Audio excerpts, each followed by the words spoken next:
Bharatiya Janata party અનુસૂચિત જાતિ મોરચા વડોદરા મહાનગર દ્વારા રાષ્ટ્રીય બંધારણ દિવસ નિમિત્તે વિશ્વનું સૌથી લાંબુ લખાયેલું સંવિધાન એટલે ભારતના સંવિધાનની પોથી વિશ્વવિખ્યાત MS યુનિવર્સિટીની ફાઇન આર્ટ્સ ફેકલ્ટી ખાતેથી સુવિધાની પોથીની પદયાત્રા નીકળી વડોદરાના કમાટીબાગ ખાતે આવેલ સંકલ્પ ભૂમિ ખાતે પૂર્ણ થઈ હતી।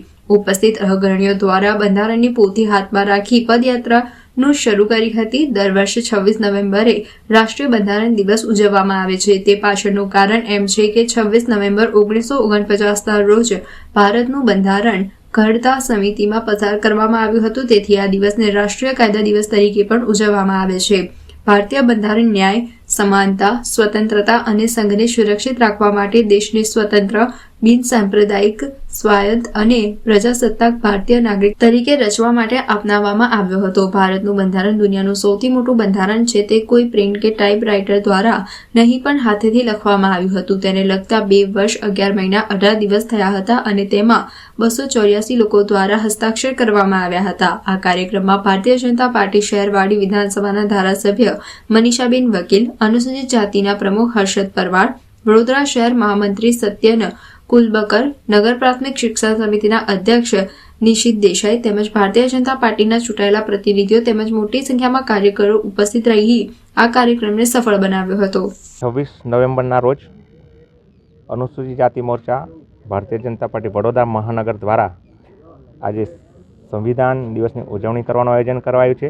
ત્યારે આ આયોજનના ભાગરૂપે આજે સંવિધાન ગૌરવ યાત્રાનું આયોજન કર્યું છે, જેમાં મોરચાના કાર્યકર્તા તથા જનરલ સંગઠનના તથા મારા ધારાસભ્યશ્રી, મહામંત્રીશ્રી, શિક્ષણ સમિતિના ચેરમેનશ્રી તથા તમામ કાઉન્સિલરો તેમજ મોરચાના કાર્યકર્તાઓ ઉપસ્થિત રહ્યા।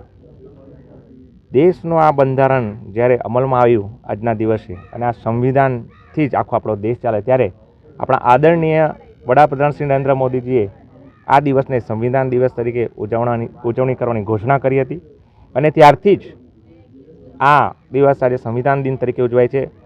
બાબા સાહેબને ખરું સન્માન જો આપ્યું હોય તો એ ભારતીય જનતા પાર્ટી આપ્યું છે, માન્ય નરેન્દ્રભાઈ મોદીજીએ આપ્યું છે। અગાઉ આને કાનૂન દિન તરીકે ઉજવાતો, પરંતુ દેશ જ્યારે સંવિધાનથી ચાલતો હોય અને આ સંવિધાનથી જ આખા કાયદાનો અમલ થતો હોય ત્યારે માન્ય મોદી સાહેબ આને સંવિધાન દિન તરીકે ઉજવવાનું જ્યારે જાહેર કર્યું છે, ત્યારથી જ આ સન્માન્ય દિનને બાબા સાહેબને ખરી શ્રદ્ધાંજલિ તેમજ બાબા સાહેબને ખરું સન્માન જો એક આપ્યું હોય તો એ માન્ય નરેન્દ્રભાઈ મોદીજી આપ્યું છે। અને અમે આ દિવસને અમે સૌ અનુસૂચિત સમાજના લોકોએ પણ ગર્વની લાગણી અનુભવીએ છીએ કે આજના દિવસને આજે સંવિધાન દિન તરીકે જ્યારે ઘોષિત કર્યો છે, ત્યારે અમે પણ ખૂબ માન્ય વડાપ્રધાનશ્રીનો પણ આભાર માનીએ છીએ અને સાથે ભારત રત્ન બાબા સાહેબને પણ દિલથી નમન કરીએ છીએ કે અમને જે સન્માન આપ્યું છે એ બાબા સાહેબના આભારી।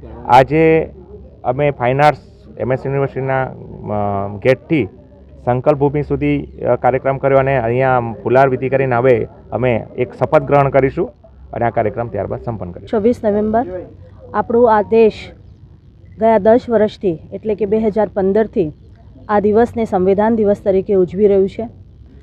આજે સૌ નાગરિકોને દેશના અને દેશની બહાર આપણા જે ભારતના નાગરિકો રહેતા હોય તે બધાને સંવિધાન દિવસની ખૂબ શુભેચ્છા પાઠવીએ છીએ। સમગ્ર દેશમાં આજે એની ઉજવણી થઈ રહી છે અને આજે વડોદરા ખાતે પણ SC મોરચા દ્વારા ખૂબ સારી રીતે એનું આયોજન કરવામાં આવ્યું છે।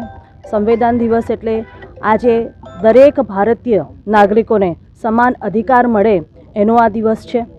સાથે સાથે આ એકતાનો દિવસ છે કે બધા જ પહેલાં ભારતીય છે અને બીજી બધી વાત પછી આવે છે। એ વાત કરનાર આપણા બાબા સાહેબ આંબેડકર 1949માં જ્યારે આ 26 નવેમ્બરના દિવસે સંવિધાન મૂકવામાં આવ્યું અને તેથી લઈને આજ દિન સુધી એટલે લગભગ 75 વર્ષ થયા અને એની ઉજવણી પણ આજે છે, ત્યારે સૌને હું ખૂબ શુભેચ્છા પાઠવું છું।